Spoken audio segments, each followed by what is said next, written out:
Welcome to Public Opinion and Political Action. This is the first part of Chapter 6. And your book starts out talking about what we look like, where we come from, and where we're going. We call that, it's one of your vocabulary words, we call that demographics. So we pose the question here: who are the American people, and what do they believe about government and politics? Now, you know that if you watch certain programs or certain segments of programs like Water's World, um, I'm not sure the American people know what they are. I'm not sure they know what they believe, and there certainly is a paucity of knowledge, not only about their government and their politics, but simply about American history and, and who even the founders are. It's embarrassing, but it is where we're at today. I guess we're smart, but we're not smart. So let's look at where we're at. And we'll look at what we call some basics. Now, demography is the breakdown by age, race, gender, education, married, not married, you name it. We can make a demographic picture of where Americans are and what they look like, or what the world looks like, or what farm families look like. So we call this the science of population changes. And we are in, of course, right now, the throes of a demographic change in many ways, like the changes that we underwent starting from 1890 to, let's say, 1930, when we went from a more Northern European uh, culture to a little bit more Southern European culture with the arrival of especially Greeks, Italians, and others from Southern Europe. Now, we do a census every 10 years. And the census, which is mandated by law, the Constitution, measures the growth. And there's all sorts of reasons that we have a census. Of course, we have to know how many people we have, but we use it for political reasons because we use census data to reformat or reformulate the breakdown of congressional representation in the House of Representatives. It's never going to change in the Senate, but remember, the House is based on population, and therefore um, we look at population demographics so that we can make changes in the 435 seats that the House of Representatives has. But it also gives us another, an enormous amount of information about where Americans are in 2000, 2010, 2020. Can we extrapolate that information and um, uh, make it the type of information that we can mine to figure out where we're going and what we have to do in order to get there successfully? We haven't been doing that too well, um, but excuse me, the census provides a great deal um, of information that government at all the levels use in order to adapt to um, the changes that are coming. Now, the American people have changed. We have, in a sense, always been an immigrant society. We had the first wave from Northwest Europe. We had the second wave from uh, South, Southern, and Eastern Europe. Um, we have a third wave, primarily from Central America, um, Vietnam, or Southeast Asia in particular, and somewhat Korea, um, which has certainly changed the look of the United States and continues to remake it and remake it and remake it. Um, and so this shouldn't be a surprise to most of you. We can see here in this graph that that when you look at the way the four major groups break down: Asian Americans, African Americans, Hispanics, and white non-Hispanics, um, we can see that in 2050, based on projections, we will be a very, very, very mixed society. But the thing that is kind of missing here is that as we mingle, um, whites marry blacks, Hispanics marry Asians, whatever. There's going to be a large number of people who don't fit any of these categories, and so I know that I didn't make this slide up. It says here down at the bottom is there is a general feeling that Latinos are not assimilating. Is this justified? You could say that with a lot of groups. Part of that, of course, is through this focus on multiculturalism. You can also, at the same time, though, see that we're very diverse.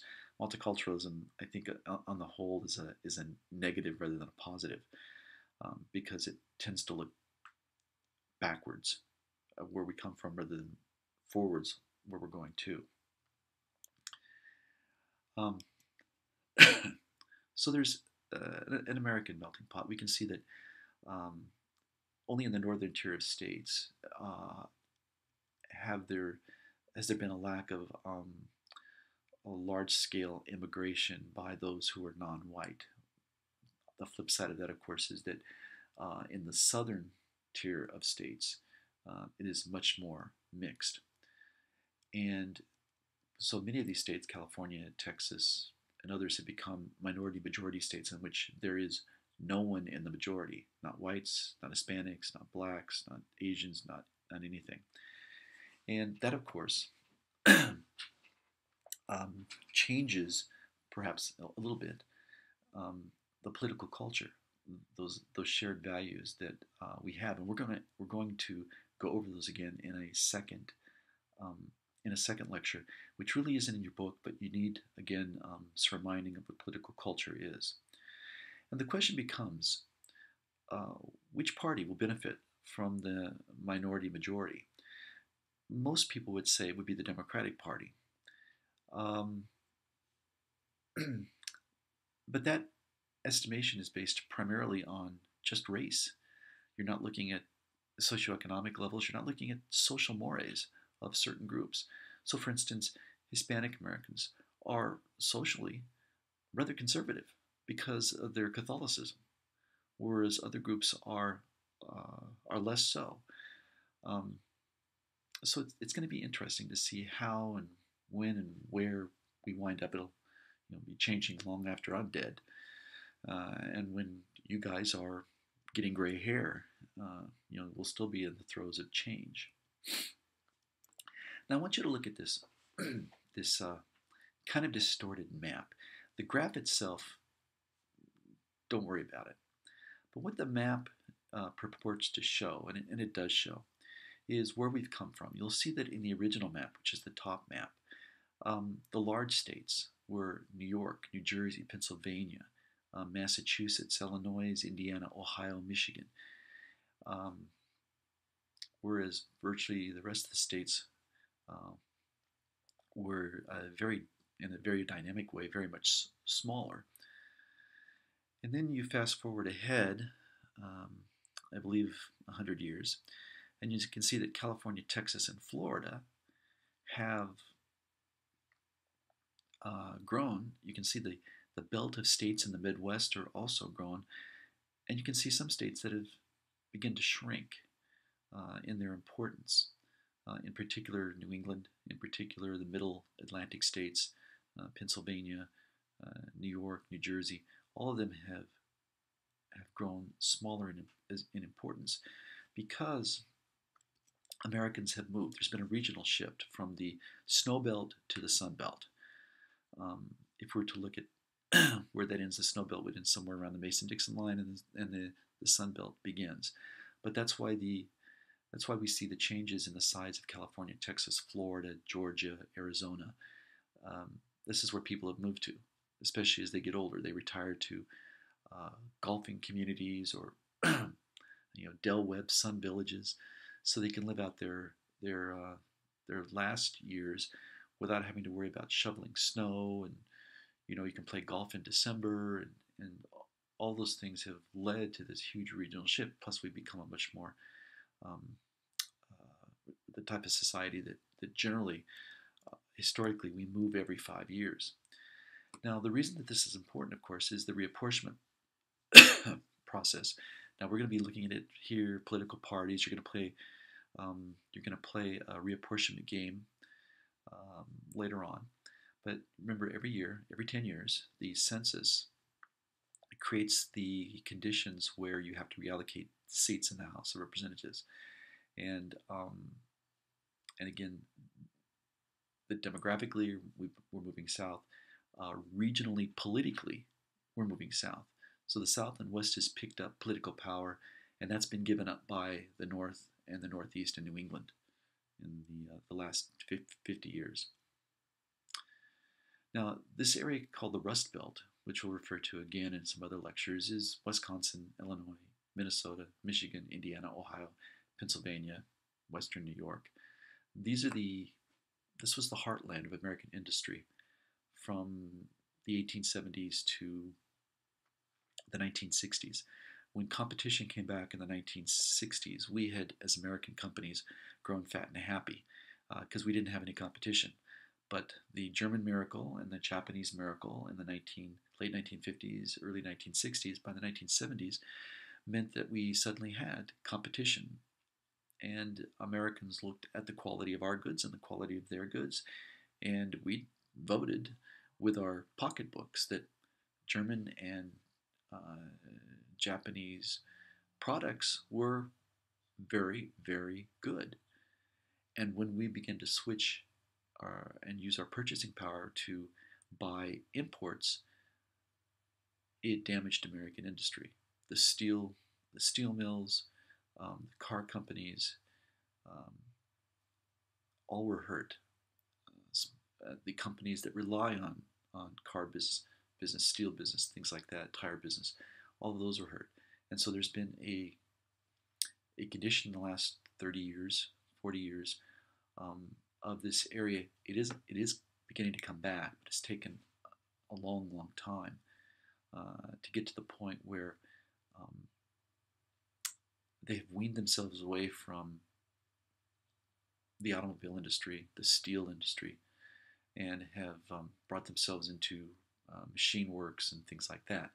But it's still bad in many places, which is why we call it the Rust Belt. All these old factories on the verge of collapse, structural-wise, because they're rust. They're just simply rust.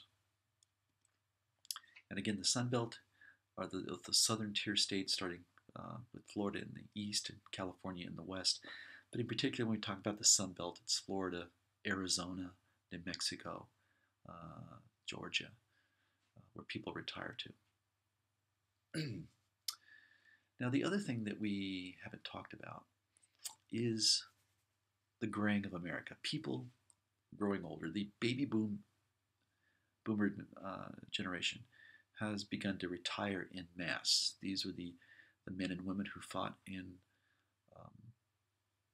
who were born right after World War II, actually during World War II. They fought in the Vietnam War. They were the managers and ran our industry into the 70s, 80s, 90s, and now they're starting to retire. And what that has done is that this has become the fastest growing group of Americans. In fact, the fastest growing group of Americans are those over the age of 90 percentage-wise. Because as we have gotten older and because of medical practices and the fact that we smoke less, we drink less, we take better care of ourselves, our bodies are lasting longer. What that has done, though, has created a potential drain.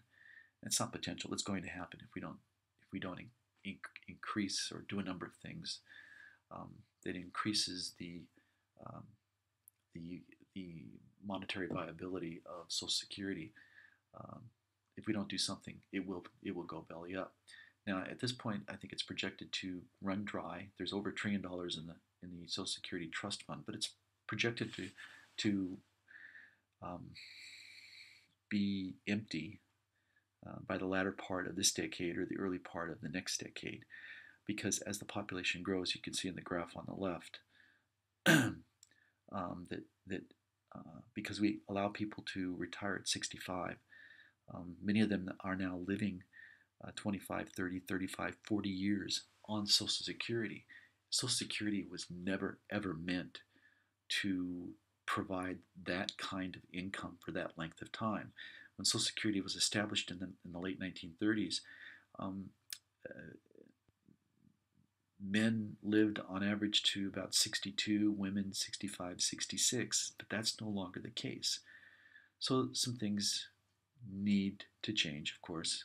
They probably need to increase the number of years in which those now entering the workforce will have to work. Um, there may be a means test, which means that um, people who don't need Social Security, like a Bill Gates or somebody who makes, on average, from their investments, 6 figures a year, wouldn't be able to draw on Social Security. But that has also led to a dynamic called gray power. Um, there's a there's an old saying that if you're in your 20s and you don't vote liberal, you don't have a heart. But if you're in your 40s and 50s and you don't vote conservative or Republican, you don't have a brain, because why would you want to continue to give away your money? And the gray power is represented electorally by the fact that um, those over the age of 45, over the age of 50, vote with the highest percentage and in the greatest numbers. Young people don't vote, and so therefore politicians respond by responding to the needs of an aging population. So that is our look um, at American demography in this current time period. And so next we're going to be looking at the reasons that Americans vote the way they do and the building blocks to who they are politically.